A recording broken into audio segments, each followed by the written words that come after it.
صدیق الفاروق صاحب سنا آپ نے یہ میرے پروگرام میں شوکت بسرا صاحب نے یکم جولائی کی بات کی تھی جی ختم ہو گئی کیا لوڈ شیڈنگ کم ہو گئی اور کم ہوگا لفظ میرے پارس یہ تھے کہ دورانیہ کم ہوگا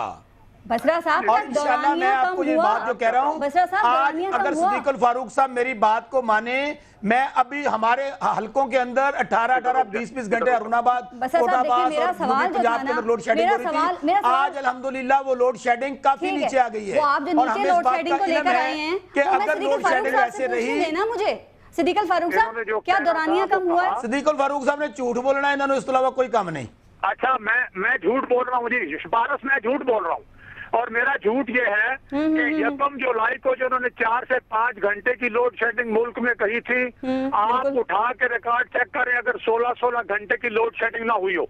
اور اس بات پر بھی اور پنجاب نہیں میں صدیق الفاروق صاحب یہ بات صحیح کہتے ہیں میرے منہ سے جولائی نکلا تھا ہم نے سپٹمبر کی بات کی تھی اور اس کے اوپر بہت سیریسلی پارس انشاءاللہ ان کی جو شو بازی ہے ان کی ڈرامہ بازی ہے الیکشن کے لیے انشاءاللہ پوری قوم دیکھے گی بسرا صاحب لگتا ہے آپ بھی اپنے پی ایم صاحب کے نقش قدم پہ چل رہے ہیں 3 دفعہ ڈیٹ تو انہوں نے بھی دی تھی آج آپ نے نئی ڈیٹ دے دی ہے ہم نے اس کے لیے پریکٹیکل سٹیپس اچھا پارس مجھے بات بتائیے کیا کراچی میں جو پہلے لوڈ شیڈنگ ہو رہی تھی یا پنجاب کے اندر میں صدیق الفاروق سے کیا اس کا دورانیہ کم نہیں ہوا صدیق الفاروق صاحب بتائیں میں ان کو چیلنج کر رہا ہوں 2 باتوں پر جی میں پہلی بات پر یہ چیلنج حسن اور ذہانت پر کہا تھا یکم جولائی کو 4 سے 5 گھنٹے کا لوڈ شیڈنگ کا دورانیہ ہوگا یہ میں اب ان کو جھوٹ کہوں تو یہ کہیں گے آپ صدیق الفاروق کہہ رہے ہیں میں کہتا ہوں اس سے بڑی غلط بیانی کوئی نہیں ہے ریکارڈ پروف کر رہا ہے نمبر 1 دوسری بات انشاءاللہ سر توڑ کوشش کریں گے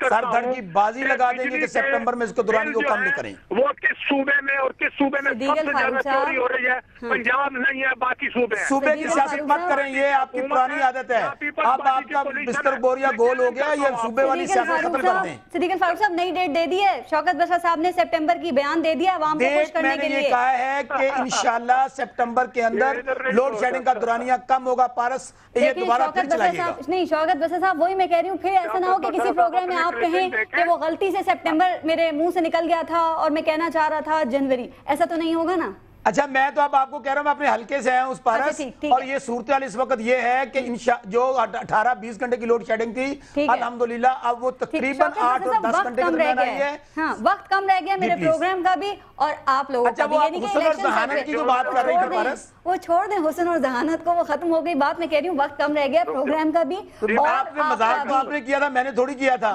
آپ کیوں ایسی باتیں چھیڑتی ہیں جو میاں صاحبان کی کمزوری ہیں بھائی بات کیا کریں ان کی آمریت کیا کریں ان کی بادشاہتوں کی بات کیا کریں کیونکہ سعودی عرب آنے کے بعد ان کا دوبارہ گردن میں گاڈر بھی بڑا بہت بڑا اور سریا بھی بہت بڑا آ گیا امریت کا اچھا ذرا 2 باتیں ہیں جی پارس مجھے اجازت ہے بالکل ہے شوکت بسرا صاحب نے جو کہا تھا نا کہ یکم جولائی کو لوڈ شیڈنگ 4-5 گھنٹے کی ہوگی یار یکم تو ستمبر مان لو یار صدیق الفاروق اور اس کے لیے یہ ہے کہ سنتا جا شرماتا جا بسرا صاحب سنتے جاؤ شرماتے جاؤ سنتے جاؤ شرماتے جاؤ انشاءاللہ آپ کا یہ والا جو ڈرامہ ہے نا یہ ستمبر میں ختم کر دیں گے کیونکہ آپ کے پاس صرف پنجاب کا آپ نے بیڑا غرق کر دیا آپ کے پاس یہی ایشو آپ چاہتے ہیں کہ یہ حل نہ ہو آپ جان بوجھ کے یہاں پر مجھے اور پارس ایک اور بات بتا دوں یہ جان بوجھ کے ہرڈلز کریٹ کراتے ہیں پنجاب کے اندر کہ لوڈ شیڈنگ کا دورانیہ بڑھے ان لوگوں نے جو آپ دونوں بڑے معزز ہیں ذرا سن لیا کریں نا پھر جواب دیں دیکھیں چیف الیکشن کمشنر آ چکے ہیں پنجابی میں کہتے ہیں شرم آن جان ہے بندہ ٹیٹ چاہیے تو جناب یہ صدیق الفاروق صاحب ایک فکرہ میرے خیال میں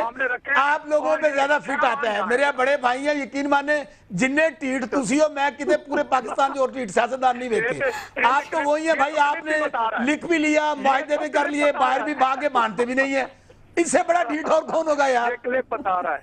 یہ کلپ بتا رہا ہے کہ کون ڈھیٹ ہے یہ آپ کلپ آپ سنیں ٹھیک ہے اچھا اب آگے چلیں بہت ہنسی مذاق ہو گیا ذرا کام کی بات دوبارہ کرتے ہیں کہ آپ نہیں ذرا عید ہے عید آئی ہے میٹھی میٹھی باتیں کریں کڑوی باتیں ذرا چپ کر رہی ہیں نہیں بالکل کڑوی بات نہیں کرے میں صرف یہ جاننا چاہ رہی ہوں آپ لوگوں نے متفقہ طور پہ آپ چیف الیکشن کمشنر تو لے آئے ہیں تو یہ بتا دیجئے کہ نگراں سیٹ اپ کے حوالے سے کوئی بات چیت ہو رہی ہے آپ کی ان سے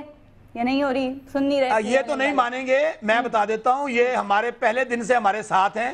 یہ عمران خان کی ایک بات کو میں آن ریکارڈ یہ کہتا ہوں یہ سارے ہم تمام کاموں میں ہمارے ساتھ ہیں अभी केयर टेकर सेटअप पे भी हमारे साथ ये बातें कर रहे हैं, तो पीएम साहब इसी उम्मीद पे ये बात कर रहे हैं, आपने कहा मानेंगे नहीं, वो वजीर आजम साहब इसी उम्मीद पे ये बातें कर रहे हैं। पारस, आईनी तौर पर तो इलेक्शन बनता है जून के अंदर, क्योंकि पहली सिटिंग नेशनल असेंबली की मार्च में हुई थी, लेकिन हम ये समझते हैं कि वो बहुत सख्त गर्मी का मौसम होगा। अच्छा। इंशाल्लाह दिसंबर, या मैं पॉलिटिकल वर्कर हूं, मैं अपनी एक जो पशीन गोई वो वाली तोतों वाली नहीं, जो हमारे मुतल्लिक किया की जाती थी कि 6 महीने बाद सेटअप चला जाएगा, 6.5 महीने बाद, इंशाल्लाह दिसंबर के एंड में को केयर टेकर सेटअप आएगा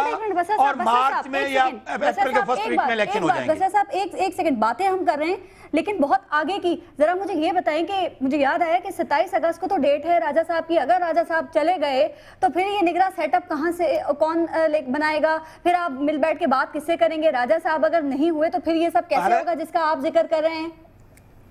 पारस, पीपल्स पार्टी को घर भेजते भेजते लोग दुनिया से रुखसत हो गए, राजा साहब भी यहीं रहेंगे, आप भी यहाँ पे होंगी, इसका मतलब सेटअप भी यहाँ बनेगा। और हमें भेजने वाले जो है ना, उनको एक मैसेज देना चाहता हूँ, हमें भेजने वाले खुद 2013 में चले जाएंगे, हम फिर भी रहेंगे। मतलब कोई नई तरकीब ढूंढ लिया आपने रोकने की है? कोई तरतीब नहीं है, तरतीब सीधी सादी है। हम लोग ने कॉन्स्टिट्यूशन बनाया है, उसकी खिलाफ वर्जी ना हम कभी सोच सकते हैं ना करेंगे, लेकिन हम सिस्टम को डीरेल नहीं होने देंगे। ठीक है, हमें 13 प्राइम मिनिस्टर लाने पड़े हैं। ठीक, आप 13 प्राइम मिनिस्टर लेकर आएंगे? मुस्लिम लीग बिल्कुल लेके आएंगे, लेकिन सिस्टम किसी को साजिश नहीं करने हम देंगे। इनका अब इख्तियार नहीं आ केयर सेटअप देने का, नंबर 1। नंबर 2, इमरान खान की बात करते हैं। इमरान खान तो जरदारी और पीपल्स पार्टी की बी टीम है, इसलिए उन पे डिपेंड कर रहे हैं। अच्छा। और आने वाले इलेक्शन इमरान खान को भी ऑन बोर्ड लेना चाहिए। मैं पॉलिटिकल वर्कर हूँ, सुने पारस, बड़ी इंपॉर्टेंट बात कहना चाहता हूँ। इमरान खान को, जमात इस्लामी को, तमाम जमातों को ऑन बोर्ड लेना चाहिए। हमारी पहली और आखिरी ख्वाहिश अब यही है कि civil government to civil government power transfer होनी चाहिए। ठीक है, इमरान खान की आपने बात की, आपने इमरान खान की बात की ना दोनों ने, मैं जरा आप दोनों से सवाल करूंगी। अब शेख रशीद और इमरान खान साहब एक हो गए, कहा जा रहा है वो दोनों एक दूसरे की जरूरत है, यानी कि अवामी और सुनामी साथ साथ, ये दोनों किस पर बिजली बन के गिरेंगे? पीएमएलएन पे? शेख रशीद ने तो टल्ली बजा दी है, वो कहते हैं ना सीधा टल्ली, उन्होंने तो टल्ली बजा दी है सुनामी खान की। मेरे ख्याल में जितना नुकसान शेख रशीद जैसे भगौड़े सियासतदान, जो कि मैं समझता हूँ बेचारे जिनकी जमानतें जब्त हो गई, वो अजीबोगरीब मफूकुल फितरत बातें करता है वो शख्स, मेरे ख्याल में उसको पहले तो अपना इलाज करवाना चाहिए। उसने इमरान खान का बड़ा इलाज कर दिया है। जी सिद्दीक फारूक साहब, आप बताइए, दोनों मिलकर किसको नुकसान देंगे? एक बात है जिस पे मैं शौकत बसरा साहब से 100% इत्तेफाक करता हूँ। एक बात है, ये पीटीआई ये कहती है कि अगले इलेक्शन में एक तो हम पीपल्स पार्टी कि इनको अपनी इज्जतें बचाना मुश्किल हो जाएंगी, इमरान खान साहब ने ये बात की। दूसरा उन्होंने कहा ये जो किला बना के बैठे हुए पीएमएलएन वाले, इनको भी हम डेंट देंगे। सुवाए नारों के और है इमरान खान के पास दावे, नारे, तनकीद, बस उसके पास और है क्या? कुछ नहीं है, पता चल जाएगा इंशाल्लाह उन्हें। मुझे बड़ी खुशी है आज ईद के बाद हम जो प्रोग्राम पहला कर रहे हैं उसमें आप दोनों ने किसी एक बात पे इत्तेफाक कर लिया, ये बड़ी अच्छी बात है। शुक्र है, ठीक है, शुक्र है, इन्होंने कोई अच्छी बात भी की है शौकत बसरा साहब ने। वैसे पारस एक बात बताऊं, हाँ जी बताएं। ये सिद्दीकुल फारूक साहब मेरे भाई हैं, आजकल इनकी छेड़ भी इमरान खान है, क्योंकि जो हालात इनके चल रहे हैं ना, जो जीटी रोड की दोनों पार्टियां, वहां पे इनका ट्रायंगल फाइट हमारी होनी है इंशाल्लाह। जनूबी पंजाब के अंदर भी हमारी हुकूमत होनी है, और अगला सेटअप आप देख लीजिएगा कि इंशाल्लाह पाकिस्तान पीपल्स पार्टी अपनी इत्तेहादी जमातों के साथ मिलकर हुकूमत बनाएगी और ये दोनों आपस में छेड़छाड़ करते रहेंगे। ठीक है, बहुत शुक्रिया आपका हमारे साथ। आप देखते हैं, ये आप देखते रहे, ख्वाब देखने पर कोई पाबंदी नहीं। ठीक है जी, सियासी माहौल जो है वो बड़ी तेजी से तब्दील हो रहा है, नई नई पेशन गोइयां सामने आ रही हैं। अब कौन कितना पानी में है, किसमें कितना दम है, ये तो इलेक्शन आने पर ही पता चलेगा, पता चल ही जाएगा खैर कुछ दिनों में। ये बहुत शुक्रिया शौकत बसर साहब हमारे साथ मौजूद है, पीपल्स पार्टी के रहनुमा, और हमें ज्वाइन किया था सिद्दीक साहब ने, पीएमएलएन के रहनुमा थे। दुनिया में अज़ल से 2 ताकतें हैं और अब तक रहेंगी। एक ताकत तारीकी है, अंधेरा है, जुल्मत है, स्याही है, झूठ है, और दूसरी ताकत सवेरा है, रोशनी है, नूर है और सच है। और इसी सच की खातिर लड़ना है, चाहे कितने ही मसाइल हों, कितनी ही मुश्किलात हों, महंगाई, बेरोजगारी, दहशतगर्दी, लाकानूनियत की मुंह जोर लहरें कितनी ही सरकश क्यों ना हो जाएं। अब वक्त आ गया है कि उनको रोका जाए, गलतियों पर काबू पाया जाए। वक्त आ गया है, सच बोला और सुना जाए। माना सच की लड़ाई मुश्किल है, लेकिन अगर आप लोग साथ हैं तो मैं पारस खुर्शीद ये लड़ाई लड़ती रहूंगी। अपना ख्याल रखिएगा, इजाजत दीजिए, अल्लाह ने के बाद।